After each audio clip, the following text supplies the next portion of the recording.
இதில் இருந்தாலும் இவ்வளவு ஆபாசமாக பேசியிருக்காரு. அட்லீஸ்ட் எஃப்ஐஆரை போட்டுட்டு சார் விசாரிக்கிறோன்னு சொன்னாலும் பரவாயில்ல, எஃப்ஐஆரே போட மாட்டேன்ட்டு நீங்கள் போய் நீங்கள் வாதிட்டுக்கிட்டு கொண்டு இருக்கிறீர்களே, யார் பொன்முடி பேசியது யார் ஏற்றுக்கொள்வார்கள்? உங்கள் தலைவரோட ஒய்ஃப்கிட்ட போய் சொல்லுவியாத? நான் கேட்குறேன்.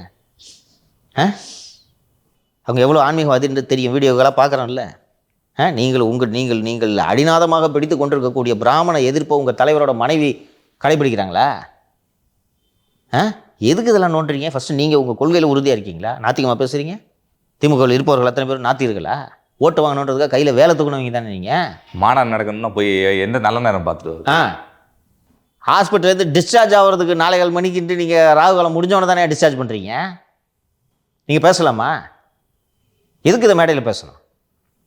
அப்போ இது மாதிரி நடந்திருக்கு. அட்லீஸ்ட் குறைந்தபட்சம் பொன்முடியை காப்பாற்றணும். ஒரு ஆளுங்கட்சியோட அமைச்சரையே தூக்கி உள்ளே வைக்க மாட்டாங்க, ரிமாண்ட் பண்ண மாட்டாங்க. நான் அதை புரிஞ்சுக்கிறேன். எஃப்ஐஆரை போட்டு வச்சுட்டு சார் போட்டிருக்கோம் சார், விசாரிக்கிறோம் சார், ரைட்டாக குறைஞ்சது அதாவது சொல்லலாம்ல. அது என்ன கோர்ட் சொல்லிட்டா எஃப்ஐஆர் போட்டுருவோமா? எஃப்ஐஆர் போடுறதுக்கு தகுந்த வழக்கே இல்லைங்க. இது சரி, தகுந்த வழக்கம் இல்லைன்றது நாங்கள் முடிவு பண்ணிக்கிறோம். 2 ஸ்பீச் எடுத்துன்னு வந்துட்டார்.